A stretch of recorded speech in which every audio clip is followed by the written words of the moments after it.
Okay, well, we will get started here. And as people join us, they can do so as we go through introductions, etc. So welcome to the webinar. Welcome to the Brandlands, Branding Your Destination, presented by Bull Moose Marketing. And this is Josh Sherritt's one of the co-owners of Bull Moose Marketing, and I've got a couple of great people to present to you here in just a second, but a few quick reminders. First, just a reminder that we have everyone muted. So that said, if you have any questions, type them into the chat feature, shoot a question into the question and answers, what have you, and we will go ahead and I, as moderator, will make sure that our presenters today see those. We'll read them to the group and they'll do their best to respond. And on that note, I'd like to introduce Ron Mattocks, my co-owner here at Bull Moose Marketing, as well as the Vice President of Client Strategies, and Camila Gomez, Senior Account Manager. Hi, guys. Hey, how are you doing? Thanks, Josh. Hi. Absolutely. And yeah. Jinx, thanks to everyone for joining us. Yes, thank you. We've got quite the group here joining us today, just looking down through the participants, people from all over the country. So dazzle us, you two. Okay, yeah. What are we up to today? No pressure. So yes, on that note, yes, we got a diverse group of people that have signed up and very excited about that. We're of course going to be talking about, branding a destination. And, one thing to say up front is that some of the stuff that's going to be in here is pretty high level. Some stuff gets into the tactical side of things as well.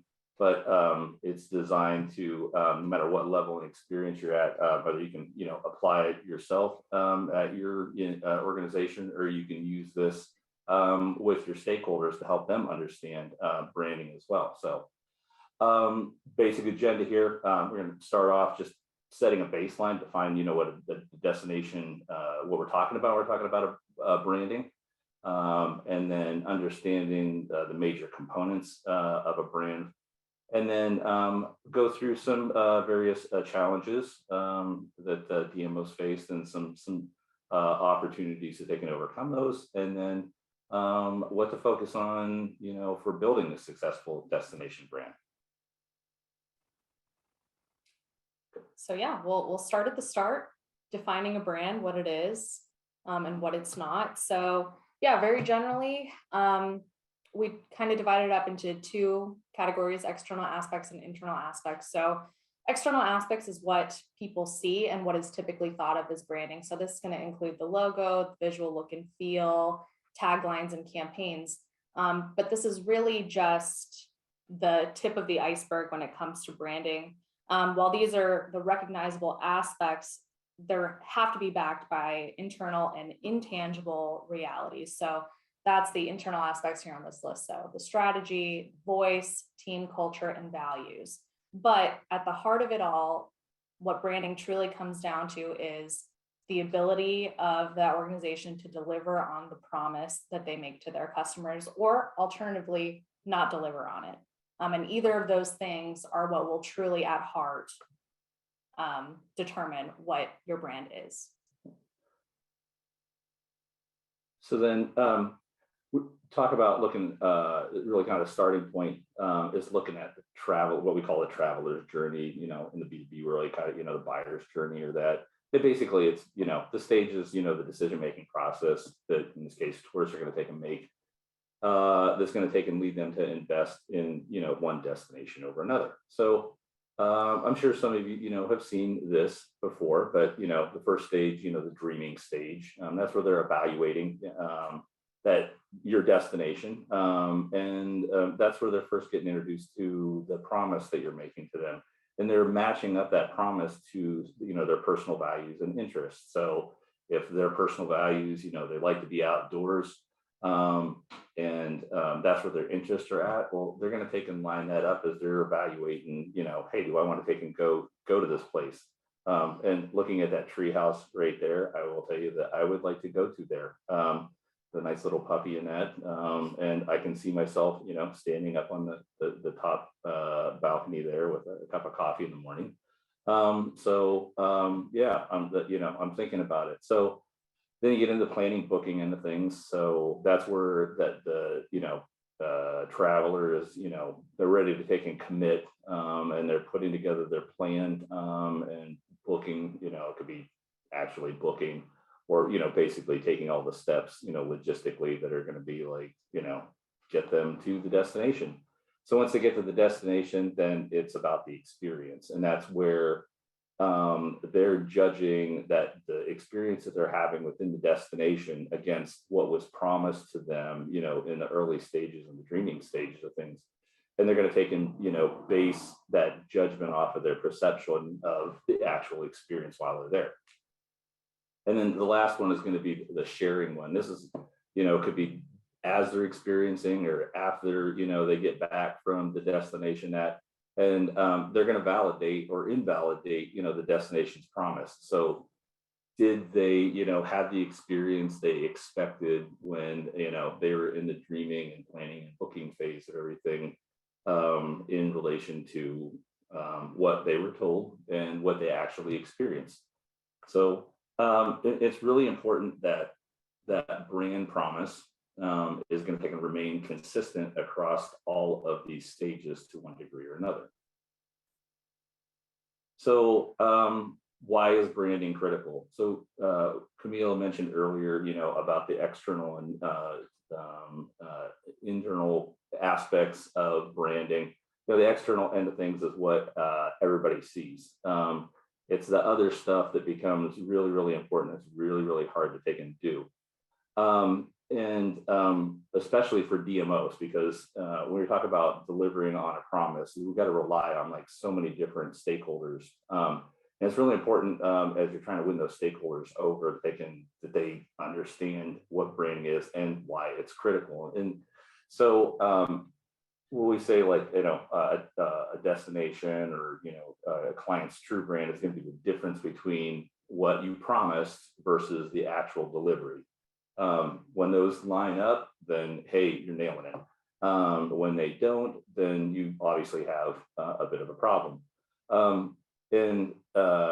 Real simple concept, the DMOs, they're the ones that own the brand strategy, but it ends up being essentially people, within those stakeholders, that they're the ones that actually own the brand, because they're the ones that, are delivering on that promise that you're making in that strategy. So real high level, famous example a lot of you may be familiar with was in the mid 90s. Las Vegas decided they were going to try to brand themselves, or, not just, an adult playground, but also like a place for families. And they invested heavily, into amusement rides and different family activities. And that didn't work out for them so well at that period. There are a lot of problems that they discovered after the fact, and ultimately they were able to take and deliver on the promise, of that campaign of being, a place for families to be at, at that period in time. Of course, a lot's changed since then, but it was, a real poignant example of, not being able to take and deliver on a promise to people that, wanted to come there. And there are a lot of factors, why it's super important that you're able to take and deliver on that. Word of mouth, obviously, is going to be critical for repeat and new visitors, because those visitors are going to be the ones that are going to be talking about your brand, and they're going to be setting the tone of it. And that's who people are going to be listening to.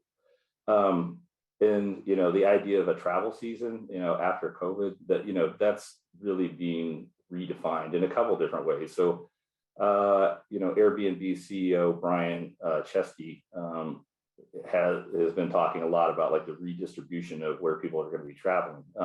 Now that, after working from home, now they found out that they can work from anywhere. And so it's made places that, weren't so popular or were less known more accessible, and it provides more opportunity for them.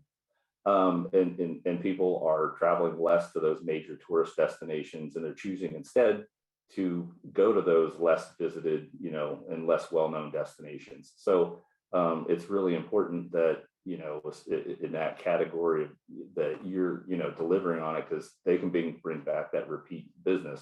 Plus, people can found out, because they can work remote, they don't have to take and wait until like, summer vacation or, winter breaks to like go places. They can go, to destinations and work and then still take, partake of, what's going on or experiencing what's going on in that destination when they're not working. And of course, then there's like the obvious economic impact of not being able to take and deliver on a brand. Going back to the Las Vegas example there, in some of the studies that were done afterwards, they found out that what people spend less, particularly on gambling, almost 2-to-1 difference in what the average spend was, because if you brought your family, then you didn't have as much time to take and gamble because you were catering to that and the things. So, and that's not to mention all the development, like MGM, they built a whole amusement park that basically was garbage, and in the early 2000s ended up having to just tear it down and put villas in there. So a lot, hangs on being able to have a brand that you can take and deliver on. So now we get into like the components of a destination brand, how to take and break this down so you can build something that's like very defined and cohesive. Yeah, and that starts with a unique selling point. So what that is your destination's promise to visitors in a distilled way that you can verbalize. And one common mistake is that a destination will attempt to be all things to all people, or it ends up being watered down. So that's kind of what the Vegas example illustrates, is they had a pretty clear brand and then had a desire to expand that, but it failed because it just simply wasn't true. And it won't ever work if it's not authentic. So instead of obscuring what actually sets your destination apart, your unique selling point should pinpoint what is truly memorable. Bring it into focus, and then build clarity for your organization, but also for stakeholders around what that anchor is. So then you're going to get into like brand identity. A lot of times brand identity and then your unique selling point, as a brand get kind of lumped together. But really they're two different things. So you talk about brand identity, that really involves like the core elements within your destination. So, sticking with like the Las Vegas example, you've got the gambling, you've got the nightlife, you've got the entertainment, you've got food. Those are all like, and then you've got like, the various casinos maybe themselves, and then within them, they have their own elements as well. So these are all of the things that like make up that tie into the brand. So it all becomes about like collective experience. What's the collective experience that people have that ties into your brand promise, and do those elements, how do they take and help deliver or create that experience that you're trying to take and advertise and attract people with. One mistake that we've seen talking, with clients is that they assume, the DMOs assume they know, what the identity is and what those elements are. But it's really important to like, when we do the workshops, that they take the time to go back and work with all the stakeholders within the community to uncover, what might be out there that they're not seeing, and make sure that they've got that feedback and can see the full picture. And it's also a good way to take, a good way to get your stakeholders involved is part of the strategy process.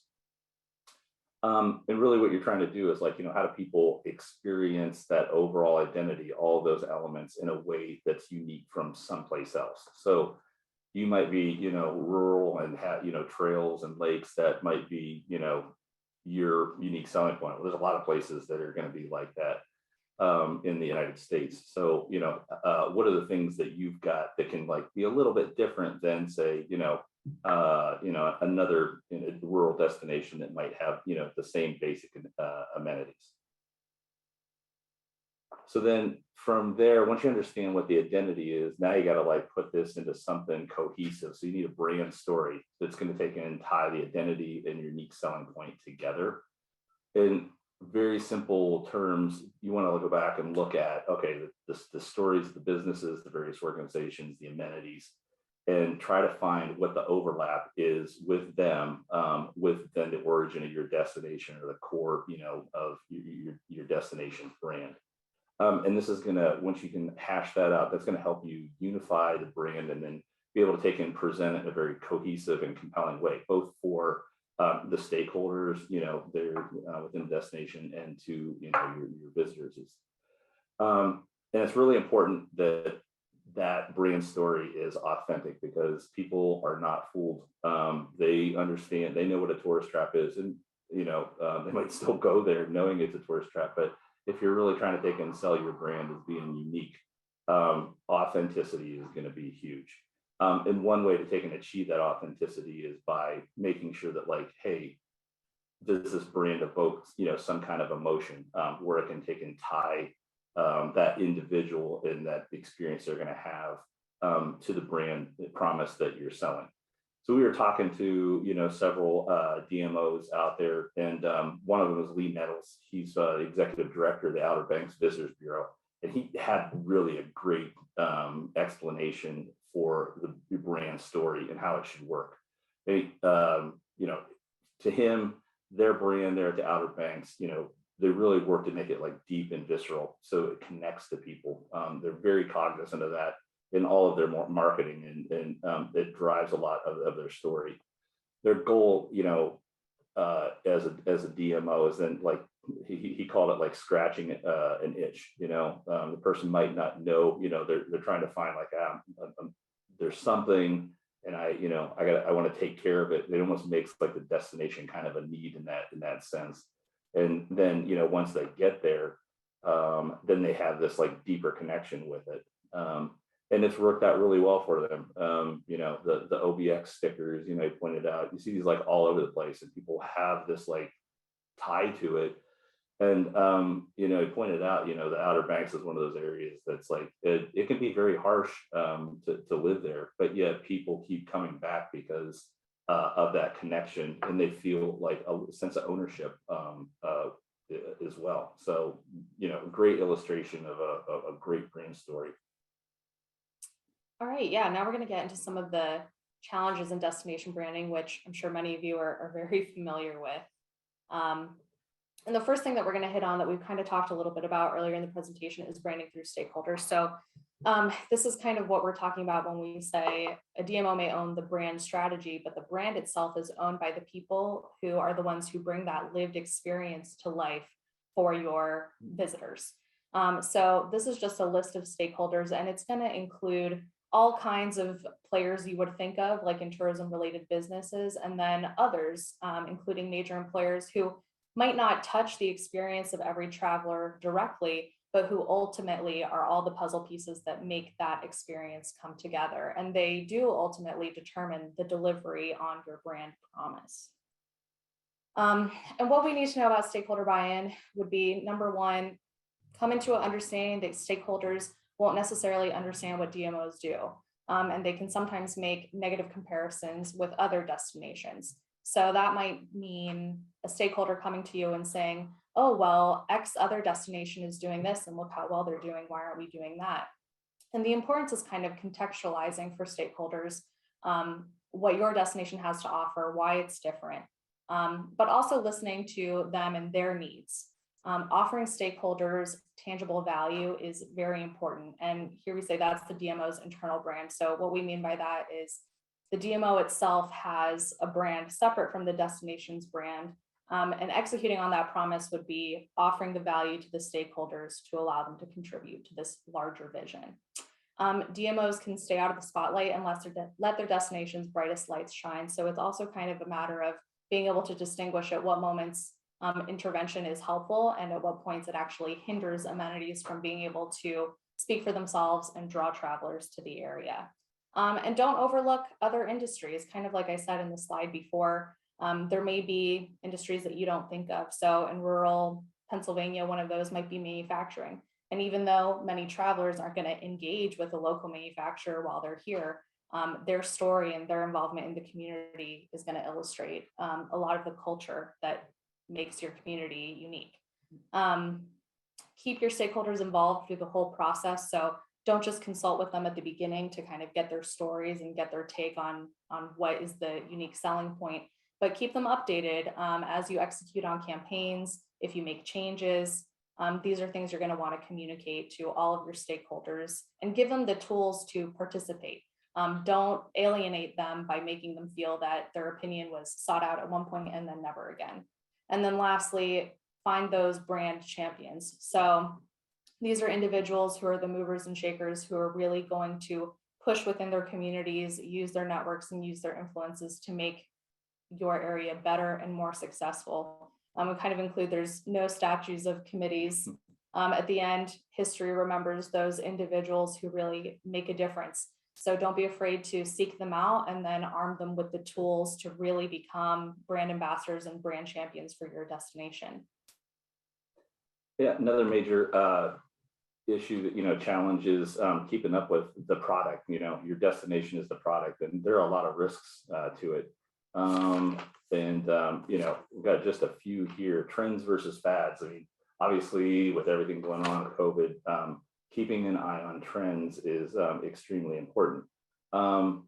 There's a danger then when you're like, what's a trend versus a fad? And a pretty famous one is the Pokemon Go phenomenon that happened here several years ago.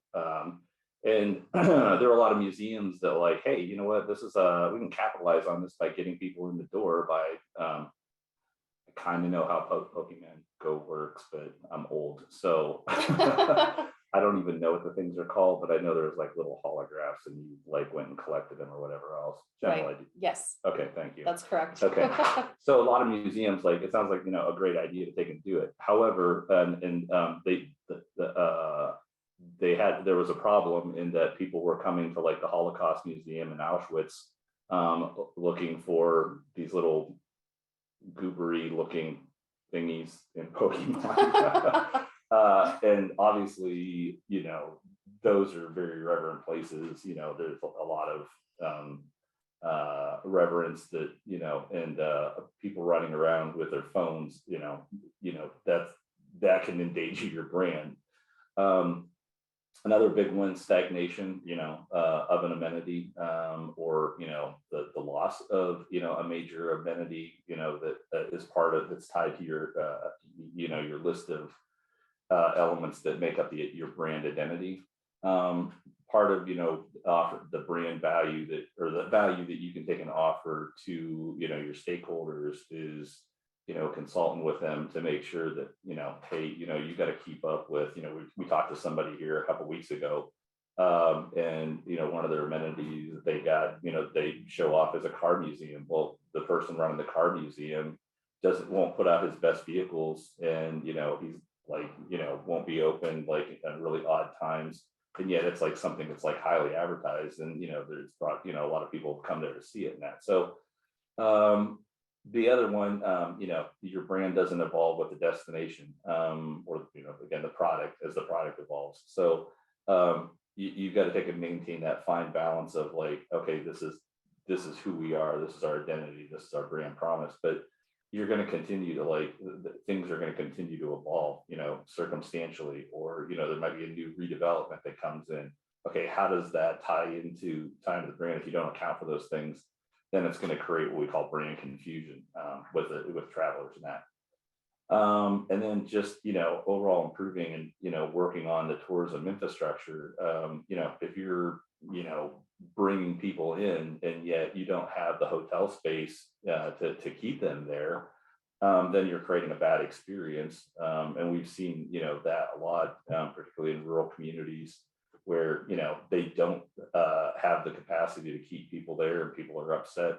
Oh, it's very beautiful, like the trails and everything else, but when we want to take and stay someplace, or we wanted to go get something to eat, there was hardly anything there. And that also, we talk about like working with stakeholders, working with municipalities too, because they're going to have ordinances and that might make what it is you're trying to deliver on difficult. And so you always got to be thinking about like, how your tourism infrastructure is going to be impacted by how it's going to impact the brand and your promise. And then, a lot, on the sustainable tourism end of things, keeping it like, maintaining the beauty of it and maintaining, just the aesthetics and all the, aspects that go into sustainable tourism. You're going to run into economic leakage, damage to the natural environment, overcrowding, all things that you guys are familiar with, but this can have a major impact, on your brand as well. So a lot of things that to account for and look out for that, can hurt the brand that, again, are out of your control. So yeah, building on a successful brand, we're just going to kind of share some strategies that will ensure branding efforts are effective. So number one, and I think this is one that is common across marketing, but is certainly true of branding as well, is to constantly be evaluating and reevaluating your brand. And like we said earlier, evaluate all 4 stages of the traveler's journey, and don't make the mistake of thinking that once a trip is booked, your work is done, because ultimately the goal would be to create a lifelong advocate and a lifelong visitor.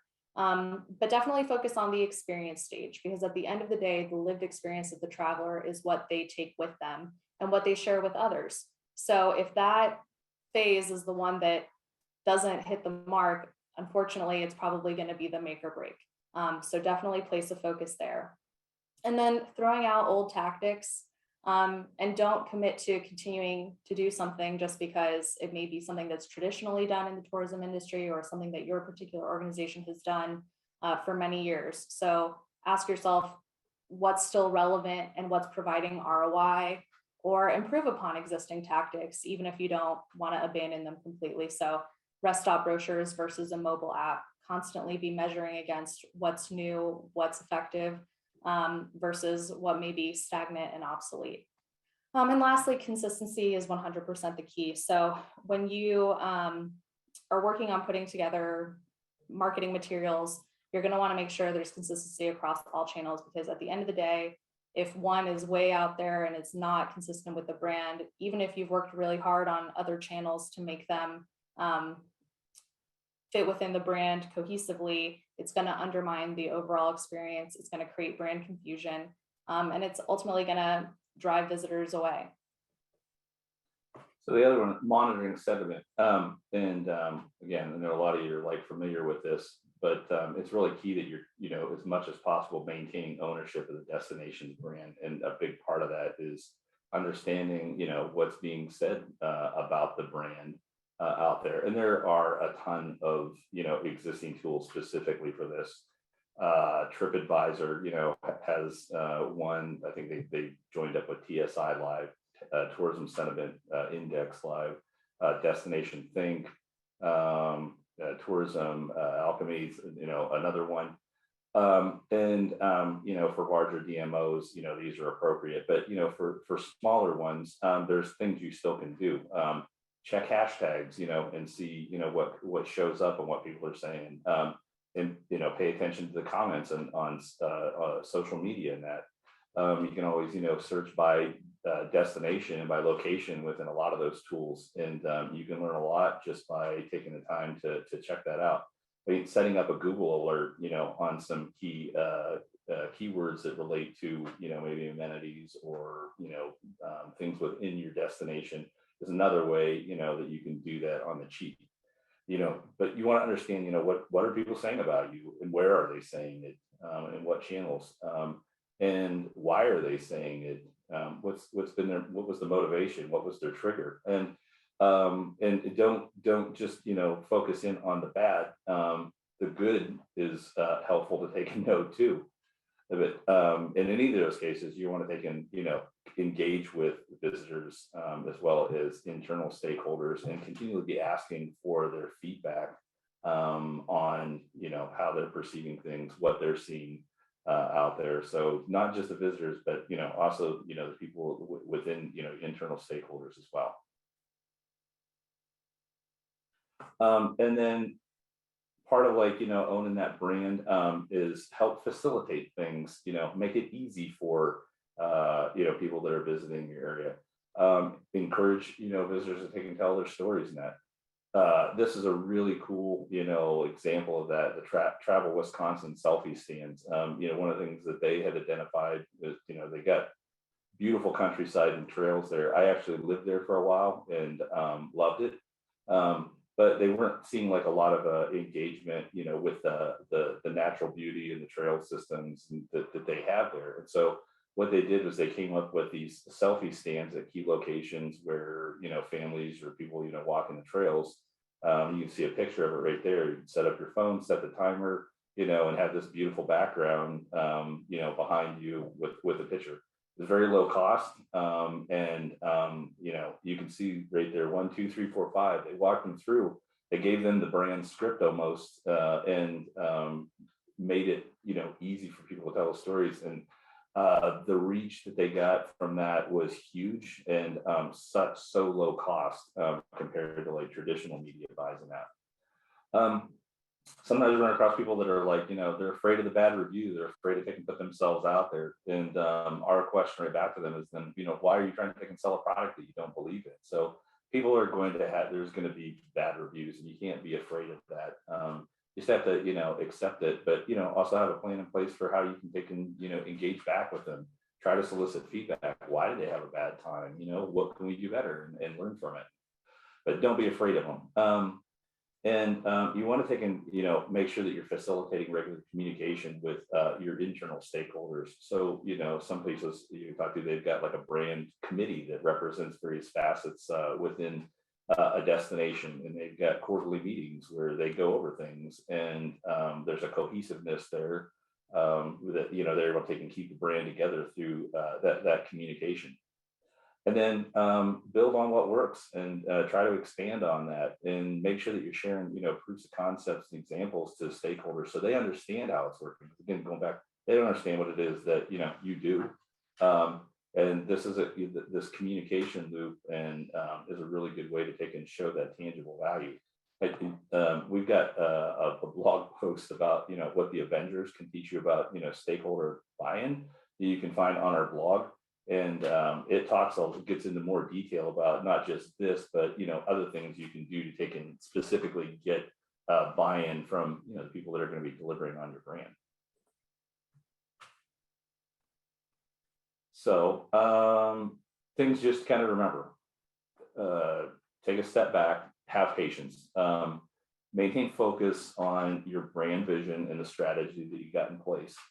It's not going to, trying to implement it is going to be a bumpy road at times, and it's going to take time. A lot of these, destinations that we can think of, and we can think of their brand right away. It took a long time for them to take and build that brand up, but and it was a matter of the DMOs staying the course, having a very cohesive, clear, simple message, and continue to take and work with the stakeholders over and over and over, and in order to take and build that into like a strong brand. Yeah, so to summarize some of the key takeaways we've discussed, and then we'll move into the question and answer phase and hopefully open it up for a little bit of a discussion. But number one, first and foremost, branding is your destination's ability to deliver on its promise to visitors. There are many aspects that contribute to branding, but at the end of the day, this is truly what will make or break your brand. And when you are building your brand promise, you should definitely use your unique selling point that is authentic, that is not watered down, and that speaks to something really true about your identity. And then weave together a brand story that you can communicate in a clear and compelling way, both to your internal stakeholders and to potential visitors. DMOs own the strategy, but ultimately they need buy-in from their stakeholders in order to deliver a positive brand experience and ensure that that brand is backed by the real life lived experiences that your travelers are going to have. And always keep tabs on how your product, in this case your destination, is evolving over time. And that evolution doesn't have to be a negative one.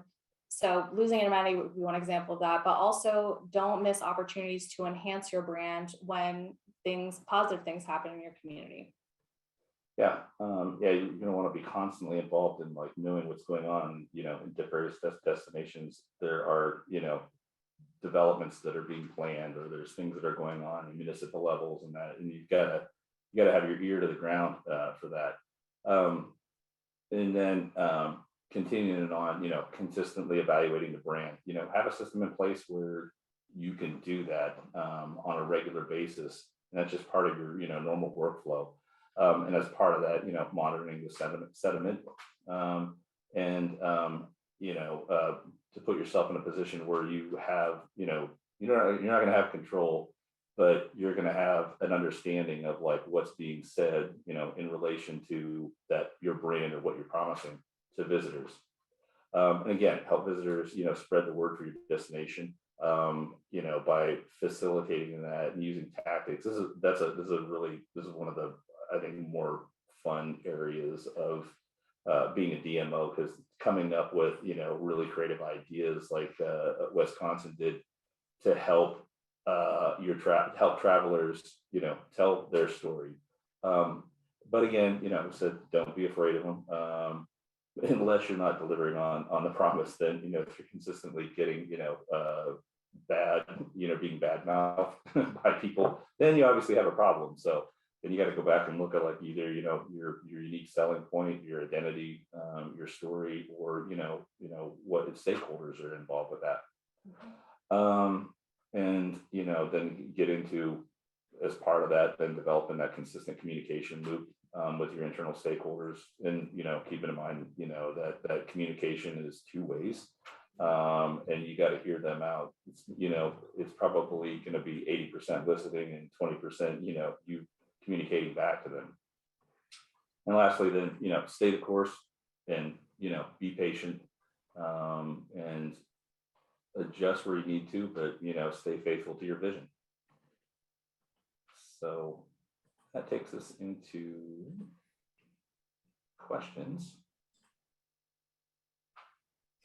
All right. So if anyone has any questions, just throw them into the chat. We'll make sure we get those tossed out there. Or if you want to message us individually on anything that you don't want to bring up in front of everyone, that's fine too. But in terms of, so far, Jess Schultz from Travel Wisconsin says, hello, and thanks for giving our selfie stand project such high praise. Yeah, thanks for joining us. Yeah, we're glad to have you. Wisconsin's great. I'm not just saying that. I said I lived there for a while near La Crosse, and like great memories. So we have Victoria asking, how do we get others, quote unquote, on board with branding we try to put forth? Yeah, that's a really good question. That one that I think DMOs are like constantly asking themselves, and it really starts with listening and going out and building the relationships and understanding them, and then that's where you got to build trust with them, and a lot of times on a one-on-one basis. Once you have that trust, then it's a matter of, with your brand, they need to understand how this brand promise, how does that impact them, for the better or for the worse. And then, okay, hey, how can they be involved? How can they have a say-so in that? The other thing that I would add to that is definitely authenticity. Stakeholders are not just going to buy in, but they're going to be brand champions for you if they truly identify with the brand. It has to speak to them in a way that feels true and in a way that energizes them to share that message with others. So at the end of the day, authenticity has to be the bedrock. Yep. And then building on that, then there's going to be this continual education factor. So if your brand promises this great outdoor experience, and let's say you've got like whatever, a waterway in there, kayaker, or anybody that's going to be like directly involved with that waterway that can directly benefit from it, hey, yeah, okay, you're going to bring me business, that's pretty obvious. And then you gotta start stepping it back. Well, who's indirectly going to get impacted on it? And they need to to get buy-in from those stakeholders. You got to tie the line to show them, yeah, right, we're talking about a waterway, and you might be whatever business over A here. restaurant downtown. Could be, yeah. So, yeah, trying to think of one off the top of my head. A local employer. Something very obvious, but Oh, well, the yeah. opposite. Well, I'm you know, going so, more like, obscure. yeah, I was thinking about like A canoe rental. tourism improvement districts, like, Oh, okay. is a good example. And some people might not be like, but maybe like the university, like if you get you're a college town, well, how are they going to benefit? Why should they participate, in a tourism improvement district, if you're going to think and set that up. So, yeah.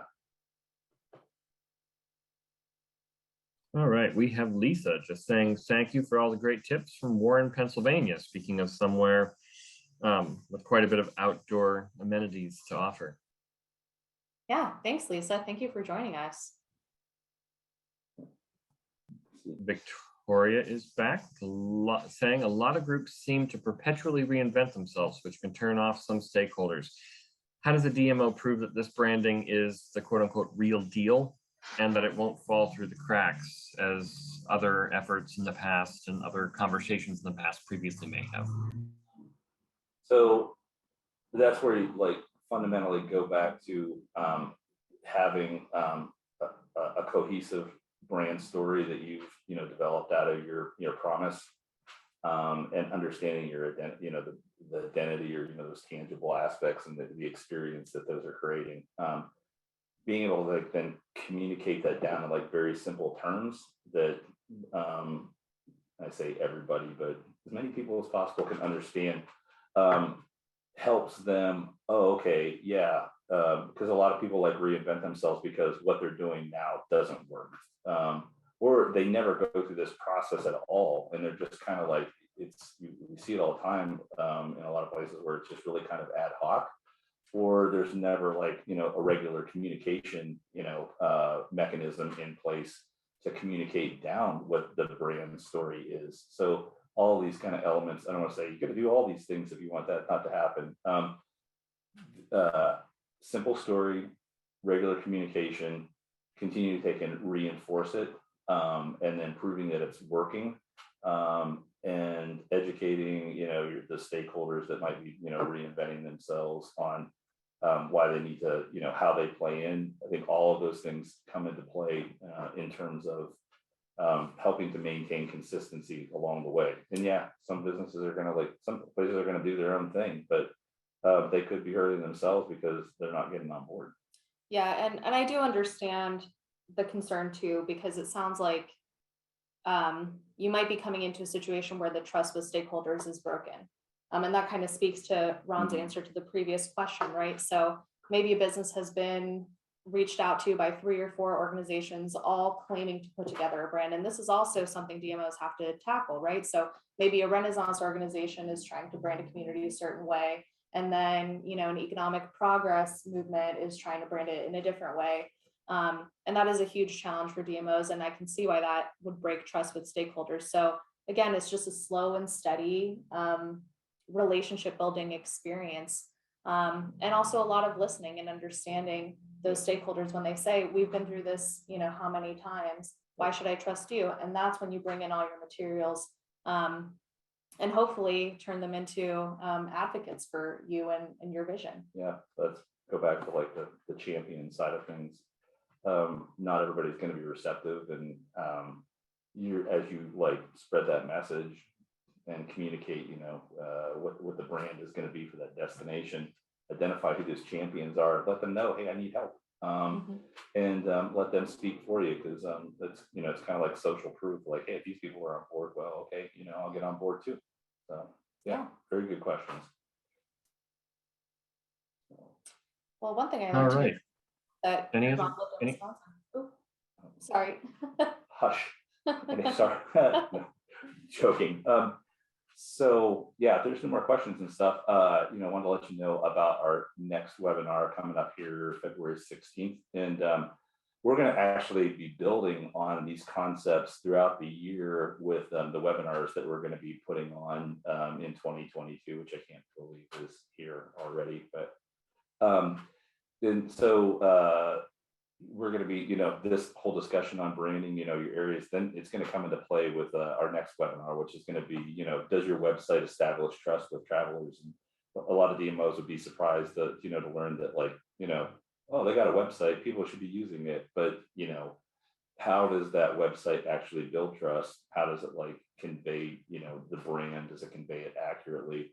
And not just with what it's saying, but how you're interacting with it. So we're going to have our lead developer in here who's built sites for like Doctors Without Borders and Getty Images. So pretty prolific developer, and he's going to have a lot to say about, like, you know, how DMOs can build trust with the website. So keep your eyes open. There'll be more information coming out to everybody for signups. And so Yeah. so, oh, you were pointing at something. Yeah, just to Oh, go to the thank you slide, because what I'm going to say next is if you have any other questions that come up that you want to discuss, please reach out. At the beginning, earlier on the slide, we also had our LinkedIn, and we will be sending out a kind of recap email, including a link to the recording of this webinar. But yeah, reach out, send us an email, connect with us on LinkedIn. We'd love to continue the conversation with you and get to know you a little better. yeah. So, Share your ideas too, because we like to spread that around. So. yeah, definitely. Yeah. So yeah, once again, thanks everybody, and have a Merry Christmas and Happy New Year. Yeah, see you in 2022.